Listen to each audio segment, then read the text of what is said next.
Welcome back everybody to a new episode of the King Chase. Today I have a beautiful example actually played by one of my friends. His name is Makan Raffier and he played against international master Lang Heinrich. So let's have a look at a position on the board. You can see already the white pieces are kind of aiming, not only kind of, they are aiming at the black king, the bishop, the queen, and white already showed his ambitions by pushing this h-pawn forward. So the question now is, how is white going to continue his attack, or how is he actually initiating his attack? And as always, you guys know the routine already. Stop the video right here and try to figure it out yourself before you proceed to watch the video, so you can have the maximum training effect out of this. Alright, stop right now. Okay, let's see what happened. So the first move was knight g5, and I believe this may be not too difficult to see. The knight jumps to g5, the queen is threatening checkmate now, and the idea is if black takes, white wants to open the h file, or does he? We will see in just a moment. F takes g5, and now, believe it or not, Raffier sacrificed his queen on h7. Maybe you want to do the same thing, I don't know. But in fact, this is, while it is very beautiful, it is actually objectively not the best move. Objectively, white is winning after h takes g5, simply. Now, threatening obviously, again, queen takes h7. So knight e4 to block the diagonal, but now white is not sacrificing the queen but the rook on h7. King takes, the next rook joins the action, king g6. Notice that king g8 would run into mate in 2 of the rook h8 and bishop h5 checkmate. King g6 is also answered by bishop h5, king f5, and now quiet move to finish him off, bishop e5, simply protecting the pawn on e5, and there's absolutely nothing black can do against g4 checkmate. This didn't happen in the game, but what happened in the game was also very exciting stuff. So let's have a look. Queen takes h7. First he sacrificed the knight, and now the queen. Amazing. King takes, and now h takes g5. King g8, we already saw this variation, it's the same thing. Rook comes down to h8 and then the bishop joins to deliver checkmate. So that doesn't work for black. The king has to go forward. Bishop h5, king has to go forward again. King h7 would be answered by bishop f7 checkmate. And the bishops are covering all the squares on g file. So king f5, and now g4 check. Chasing the king continuously. Now king e4. If king takes f4, this is possible. That would end in a perpetual here of the rook df1. And now actually black has to be precise. Well, king g3 or king takes g5 lead to a draw. King e4 would lose, in fact, after bishop g6. And now rook f5 is forced, obviously. E takes f5. G takes f5, e takes f5.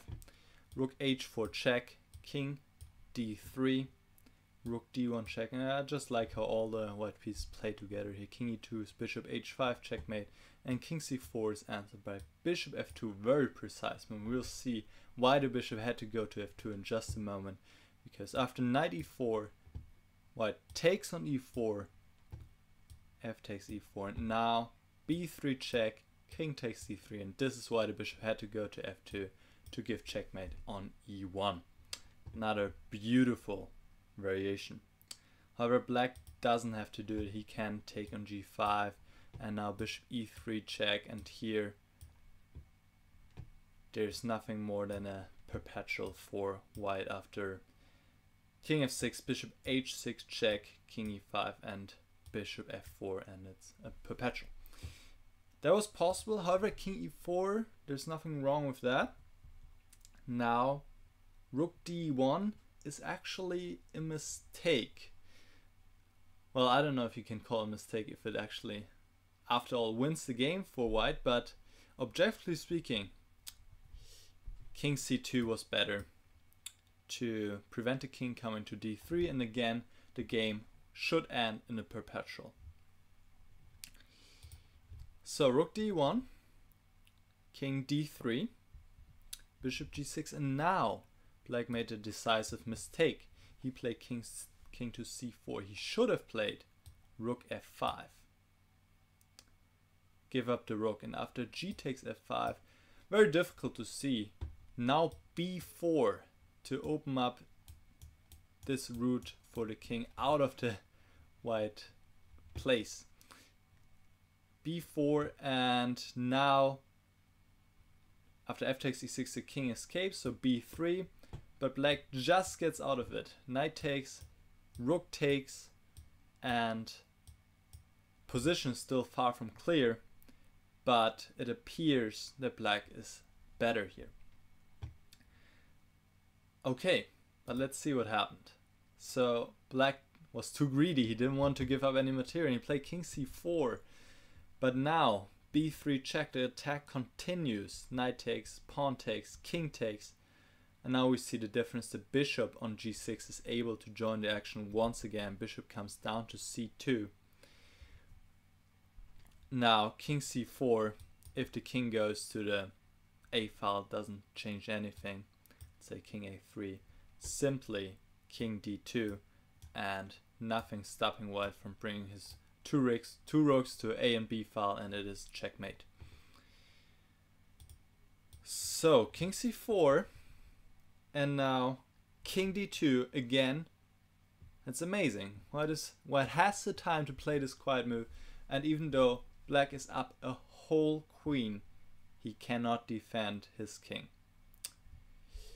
Bishop a3 was played. Another variation would be rook takes f4, but it's very simple and straightforward here. Once again, check, and the rooks come to the a and b file, or rather, okay, white has to be a little bit careful here still, but not too careful. Bishop c2, and rook takes a3, checkmate. Okay, let's see what happened in the game. Bishop a3 was played, but now another calm move, rook to b1, threatening bishop d3 as well as bishop b3 checkmate, and there's absolutely nothing black can do. Can give one more revenge check, bishop c1, but that's it, and it's checkmate in 2, which is why black resigned at this point. Very courageous play by my friend Hann. First sacrifice the knight, then the queen, just to chase the king, and I'm sure that was a lot of fun to play and a game to remember. I hope you guys also had fun watching this video, and I'll see you guys next week again with the king chase. Bye.